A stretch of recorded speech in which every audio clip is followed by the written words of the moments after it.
Hello, Anthony Padone for Complete SQL. Today I'd like to talk about Azure Cosmos DB. Just want to give a background and what that entails. Please try to think of Azure Cosmos DB as not a database, but think of it as a database service. And it has the ability to spin up database entities. Currently, it can spin up 6 different database entities, and they're called SQL API, Cassandra API, MongoDB API, Gremlin API, Table API, and PostgreSQL API. And the reason why it's called API is because you determined the application programming interface first. And once you determine which API you want to use, everything follows as far as the structure of that database entity. And I'll give you a diagram below here. But before I do that, the first thing you have to do is create a new Azure Cosmos DB account. So I'm using Azure modules, AZ modules, and within those modules, there's an az.cosmos DB. And that provides .NET commandlets that will let us create various things we want to create. So we're using that. And also, if you can see here, these 6 different APIs all are sprung off the AZ Cosmos DB account. And you specify different variables within the parameters for the particulars of what you're creating. But all those 6 different database entities are all based off the AZ Cosmos DB account. Okay, so if I come down here and I have 5 here and 1 listed here, the PostgreSQL, which I won't be discussing because it's kind of in transition. It is part of Cosmos DB right now, but it's only available within the portal. So I won't discuss that right now as of 10/25/2024. Okay, let's just say that I know that I want to use SQL API. So if I throw that tag into the account, which is global document DB, it will then create JSON documents. So the API flag determines the data model, which are JSON documents, and then that determines what kind of query language I can use. So the JSON document will use an SQL-like queries against the JSON document. Also, it determines what kind of programming interface I could use as far as .NET and Python. Here I can use the .NET Cosmos DB API. So let's move rather quickly now.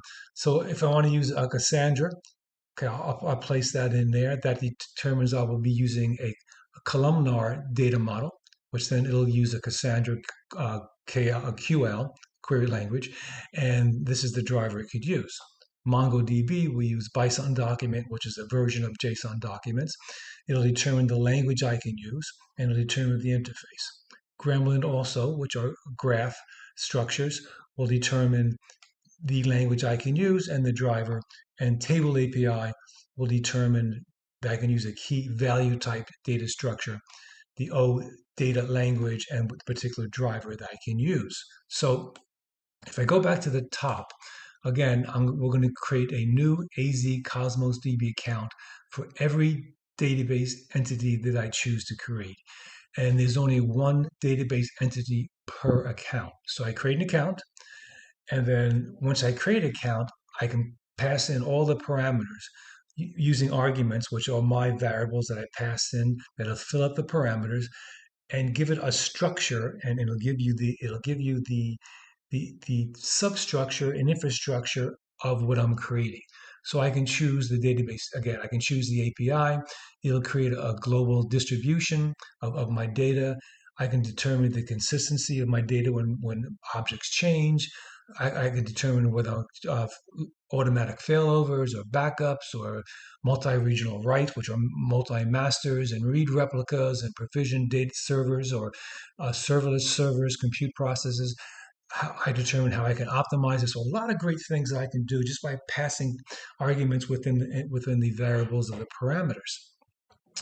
Then once that's created, I can redefine the particulars. If I'm using an SQL API, these are the two commandlets that I run to then create the database and container for the structure of the JSON document. If I'm using a Cassandra, which is a columnar structure database entity, these are the two entities. It'll create a Cassandra key space and Cassandra table. Again, Bison, these are the guys that will support that. The Gremlin, which uses graph data structures, I need these two entities to create the particulars that I need. And if I use table API, which is a key value structure, this is the API, or this is the commandlet that I call to create the structure that I need to do.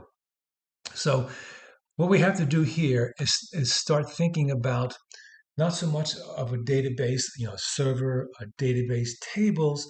We want to think about database services, database entities that provide different kind of data models that I can manipulate through code.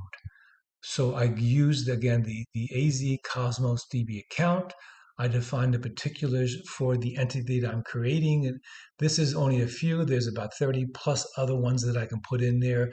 I can determine the throughput of that, the location of where the read replicas are going to happen. I can enable analytical storage, which will store data for analytics while the thing is running. So there's many different particulars that I can assign to my entities. But once I have the global structure of my account, I then run the individualized commandlets to give the particulars for the structure that I'm creating. So I'll bring this down here so you can see this again. And understand that when I decide to use a MongoDB API, because I realized that I want to use a Mongo database, type database within my entities, it's going to give me a JSON document, and then also determines I can use MongoDB QL, and it'll determine the drivers. And again, if I say Gremlin, it'll use the Gremlin API, which then says I'll have to use a structure. So I know I want to use a data model of graphs, and then it'll determine the query language, which is Gremlin QL, and which drivers I can use. So what we have to do is start thinking a little differently about our databases, not be too concerned about the infrastructure because that's all handled within our commandlets. But the true success of this and the longevity of this comes down to monitoring. So there's a big alert here. Postscript. The success of your systems is determined by your successful monitoring. So we have to include a serious dose of active monitoring, which would include Azure Monitor, which would include Azure Cosmos DB Insights, which would include log analytics, which will include application insights.